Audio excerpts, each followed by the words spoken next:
ನಾವು ಕೋಟ್ಯಾಧೀಶರು, ಮತ್ತೆ ನೀವು ಯಾರೋ ಶೂ ಪಾಲಿಶ್ ಮಾಡೋನ್ ಜೊತೆ ನನ್ನ ಮಗಳ ಸಂಬಂಧ ನಿಶ್ಚಯ ಮಾಡ್ಕೊಂಡ್ ಬಂದಿದ್ದೀರಾ. ನಾನ್ ಏನ್ ಮಾಡ್ತಿದ್ದೀನೋ ಅದನ್ನ ಚೆನ್ನಾಗಿ ಯೋಚನೆ ಮಾಡ್ತಿದ್ದೀನಿ. ನಮ್ರತಾಳ ಮದ್ವೆ ಆ ಶೂ ಪಾಲಿಶ್ ಮಾಡೋ ತ್ರಿಶೂಲ್ ಜೊತೆನೆ ನಡೆಯುತ್ತೆ. ಇದರಿಂದ ನಮ್ರತಾಳ ಜೀವನ ಒಂದೇ ಒಂದು ರಾತ್ರಿಯಲ್ಲಿ ಚೇಂಜ್ ಆಗುತ್ತೆ. ಅದು ಚೇಂಜ್ ಆಗಲ್ಲ, ಹಾಳಾಗತ್ತೆ, ಸರ್ವನಾಶ ಆಗತ್ತೆ. ಮಾವ, ನಿಮಗ್ ಯಾಕೆ ಅರ್ಥ ಆಗ್ತಾ ಇಲ್ಲ?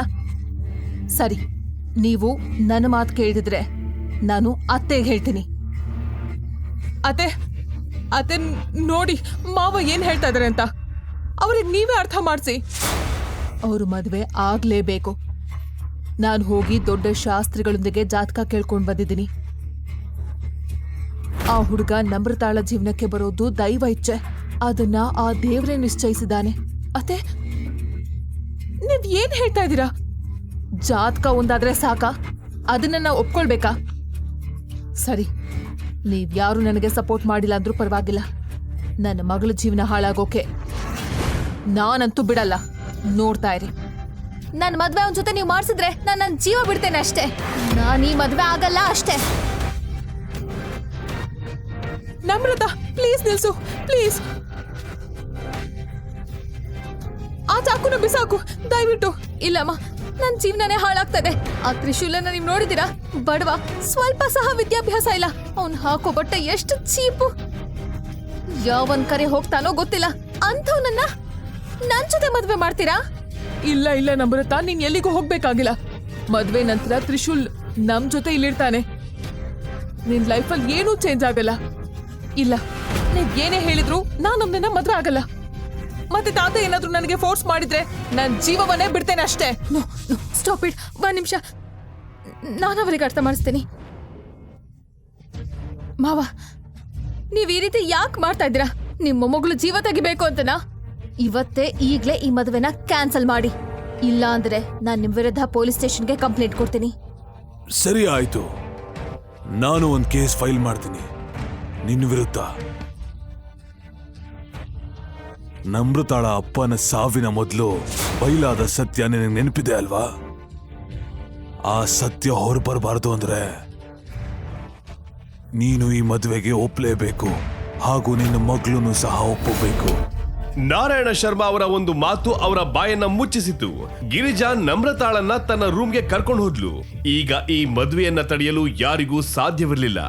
ಇಲ್ಲೇನ್ ನಡೀತಾ ಇದೆ? ಸರಿಯಾದ ಸಮಯ ಬಂದಾಗ ಗಿರಿಜಾಗೆ ಎಲ್ಲ ಹೇಳ್ತೀನಿ. ಮೊದಲು ಈ ಮದುವೆ ಆಗ್ಲಿ. ಗಿರಿಜಾ ಮತ್ತು ನಮ್ರತಾಗೂ ಬೇರೆ ದಾರಿ ಸಿಗ್ಲಿಲ್ಲ. ತ್ರಿಶೂಲ್ ನಮ್ರತಾಳನ್ನ ಮಾತನಾಡಲು ಪ್ರಯತ್ನಿಸಿದ್ರು, ಅದು ಸಾಧ್ಯವಾಗ್ಲಿಲ್ಲ.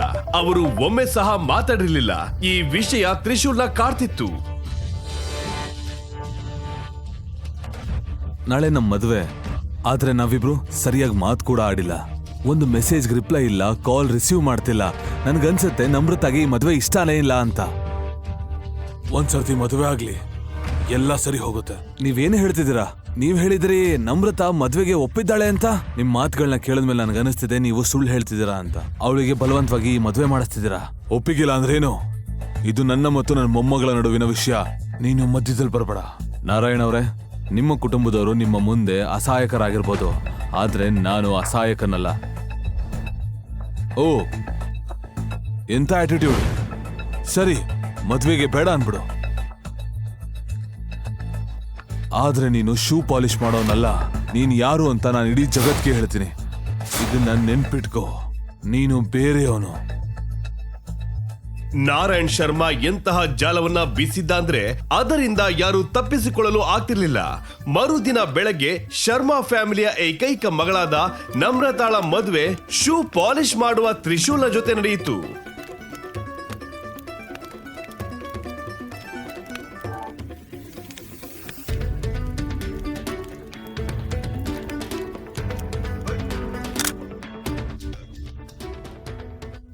ದಯವಿಟ್ಟು ಈಗಲಾದ್ರೂ ಹೇಳಿ, ನಮ್ಮಿಬ್ರನ್ನ ಮದ್ವೆ ಯಾಕೆ ಮಾಡ್ತಿದ್ರಿ ಅಂತ. ನನ್ನ ಜೀವನನ ಹಾಳು ಮಾಡಿ ನೀವೇನ್ ಸಾಧನೆ ಮಾಡಿದಿರಿ ಹೇಳಿ? ಮಗಳೇ, ನಾನು ನಿನ್ನ ಮದ್ವೆ ಮಾಡಿದ್ ಯಾಕಂದ್ರೆ